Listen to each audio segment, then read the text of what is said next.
Bureau 13 from Take-Two and GameTech is an exploration of the darker side of the world of espionage. Excuse me, is there a side of the world of espionage that isn't particularly dark? Well, from what I've seen in the James Bond movies, some of the parties are really quite nice.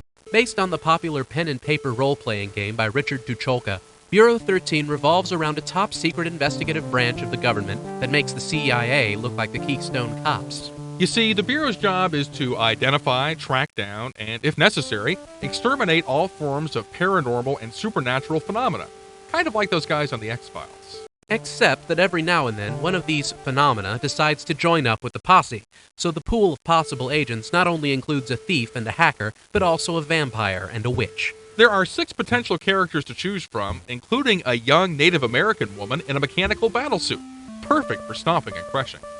This game walks a somewhat clumsy line between genres. While it's considerably more limited than a proper role-playing game, it's also a good bit more versatile than most adventure games. Which is to say that while there is only one mission, the outcome and puzzle solutions depend on which 2 of the 6 agents make up your team. So there is some replay value, even after completely solving the game. The Bureau is trying to track down a rogue agent who has almost managed to kill the sheriff of a medium-sized town. There is a full-fledged manhunt on to locate the perpetrator of this crime, but if more official authorities manage to find him, he may spill the beans about the Bureau. So you get to choose a task force of 2 to locate the rogue before everybody else and bring him back to headquarters. This is not going to be easy, since this character is well aware of Bureau tactics. It's also essential that the agents stay as inconspicuous as possible. While this is a very interesting concept, most of the business about staying inconspicuous is pure lip service. The characters you encounter in the game are, for the most part, a remarkably unobservant lot. Frankly, if someone dressed in a battle suit started asking me questions and then stole the superglue on my desk, I'd mark that down in my suspicious behavior notebook. If you want to do something really immediately obvious, like crush the head of the night manager here, forget it, it's not an option. But you can leave a trail of shattered newspaper machines and cash registers without anyone batting an eyelash. The graphics are really quite nice, but as is all too often the case, they just don't match up to the expectations you get from the opening animation. You don't get much of a sense of the characters actually being part of their environment either. It's almost like they're on a blue screen or something.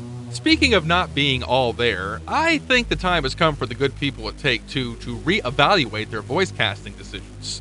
If the visuals seem vaguely off kilter, the mediocre performances by many of the voice actors don't help matters. With all those nitpicky things said, the interface of the game is pretty easy to deal with.